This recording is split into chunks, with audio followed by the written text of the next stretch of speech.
Hello and welcome to my channel.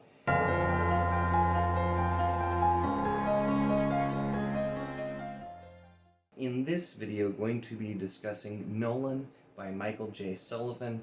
I got this one as an e-arc through NetGalley, and I was pretty excited to start it because this is actually the first Michael J. Sullivan book I have ever read. I know, I'm behind, I need to read the other ones. I have some of them. Not all of them yet, but I have some of them. I do plan to read them, I just haven't gotten there yet. There's always just a million things, of course, to read, so I am working on it. But when I saw that this one apparently you are supposed to be able to read without having read anything else, I figured I would give it a shot, and I'm glad I did, because this was a pretty fun book. Nolan follows the title character Nolan, who is the son of the Emperor, and we also follow Saffron, who is also the daughter of one of, I'm assuming, characters from the Riria, like the Legends series, is kind of what I got from it. I'm not entirely sure. This takes place like 800 years after the Legends books, and I haven't read those, so I don't specifically know, but based on the context, it seems like those are some characters, but specifically we were looking at two half-breeds who are half human and half Frey, who are kind of like the elves in this one. If, like me, this is the first Sullivan book you'll be reading, you do get a lot kind of thrown at you a little bit. But we're following them, and we start mostly with Nolan, who, after he, for hundreds of years, because the Frey are, like I said, elves, so even though he's only half, they still can live for a very long time. So for hundreds of years, he's been back, exiled, basically, just on a salt mine doing administrative work, and then he's sent to the front lines and believes that it is treachery, and that's kind of the synopsis of the book. And this one was really a slow start for me, is the first thing that I will say. It did take at least a quarter of the book for me to really feel like I was into this. I do think, despite it saying that you don't have to have read the other stuff, I feel like it makes sense to read this series in chronological order. I feel like that's where you're going to kind of get the most out of it, because while I did think this was a really good book and a book that I enjoyed on its own, it's of course going to be making references to the past, and the past events do directly correlate to some stuff that's happening now. So it makes sense. And right off the bat, some terminology, figuring things out, there is a lot thrown at you, and it's done, I feel like, in a really good middle of the road way, because Sullivan's not handing you everything immediately, but he's also not just assuming that you've read everything. So he does it so that if you are familiar, you're not going to feel like you're getting boring info dumps for stuff you already know.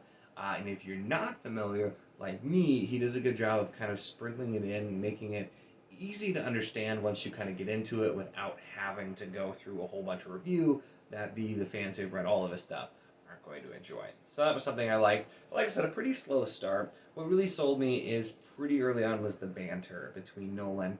He ends up joining the 7th Six Ock, who is like an elite force of misfits, basically. A little bit silly, but that's kind of the feel of this book and what I had been led to believe based on other things I've heard. I feel like from what I've heard about Sullivan and from what I've read in this book, you're not always supposed to overthink things. You're just kind of along for the ride. And I think Sullivan's strength as a storyteller is what really pulled this through. There are definitely things that I would have complained about if this was a different book.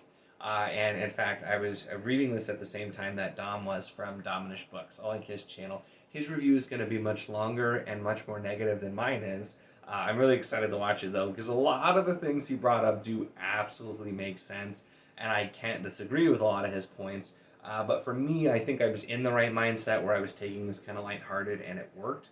And a lot of this is pretty lighthearted, despite the fact that there are some darker things that do happen. We do get serious moments throughout, and there were some great, actually really deep quotes throughout as well, where we're just kind of talking about the nature of these people that, they live for thousands of years, and when you live for thousands of years, your perspective is very different. And there's a really beautiful quote where Nolan is just kind of talking about the shortness of human life. I'll see if I can find it at the end and throw it in here. And it's that one specifically kind of just hit me oh, I was not expecting this at the point we were at in the book. But there's a lot of humor and the banter, and that's really what kept it going for me. Nolan was a really fun character. I was less into Saffron's plotline at first, just because it was set up almost like a murder mystery for a little bit. It didn't really turn out that way, but that's just not my favorite style of plotline.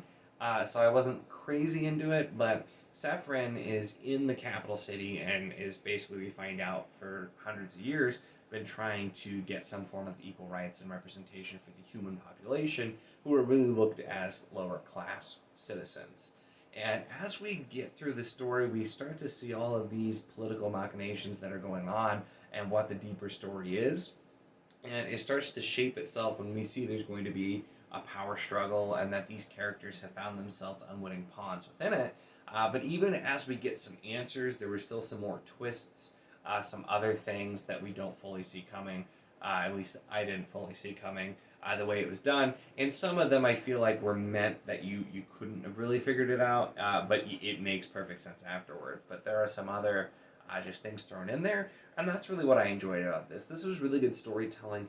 It was fun. It was overall very light, even with some deeper moments put in. But I think if you're analyzing this as a piece of literature, you're going to probably find a lot more things to complain about. Because they're definitely there. And this is something, too, Andrew from Andrew Specifically Reads, when he was reading one of the other ones, I don't remember if it was Revelations or not, but like he complained about something like that was more of like a technical aspect, that like everybody had just forgotten about something, even though you have people who live for thousands of years.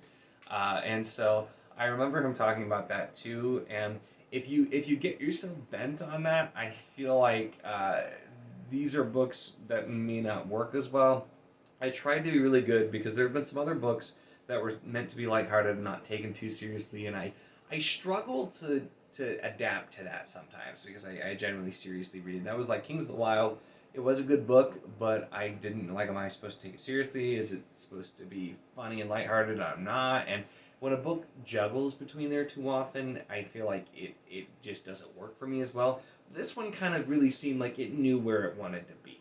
It was meant to be this kind of like lighthearted, fun, really well-told story, and you just don't look too deep into the details. Like there were some definite like odd phrases or kind of anachronistic feeling terms or things that are said, and it's done in a way that it just, if it works for the story, I didn't mind it so much. It's like, granted this is nothing like Discworld, but like when you're reading Pratchett, you're going to get some zany stuff. You're going to get some things that definitely don't fit in world, but as long as it works for the story, it works, gives you a chuckle. I feel like that works out pretty well. And like I said, the banter between Nolan and the rest of his comrades as he kind of becomes part of their troop was just a lot of fun, and that was the thing that really sold me right off the bat. And then the story continued to get pretty interesting afterwards as well. And this really did make me want to go back and read the Legends ones, because I know those are, I think it was the Revelations, and then like the Legends of the First Empire, and then this, if I'm remembering right. But there was a note too where Sullivan does recommend starting with the Legends of the First Empire and going in chronological after you read this, if you read this first. But it made me want to read that because you also get a lot of discussion on these legendary figures, and even from like descendants and like people who knew them, even they're like, nah, you're probably exaggerating some of this stuff. And that's something too where like you literally were partially alive and some people were born after, but it kind of gives you that different look. And there's a lot of discussion, especially early on, which I feel like might have been somewhat trying to refute the point that people like Andrew made, were like, why did people forget about this after 2,000 years? And basically that, like, just because you live for thousands of years doesn't necessarily make you, like, smart. And, like, at some point, there's only so much that goes into the brain. Like, you start forgetting about things.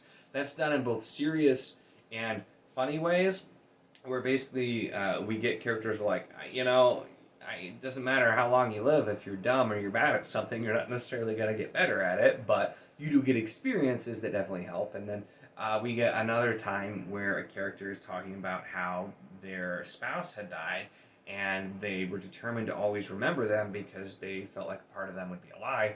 And then, as hundreds and hundreds of years go by, it becomes harder to just remember every little thing. And so you get some of that kind of explanation, things that I think probably relate to why maybe some things happen in some of the other books.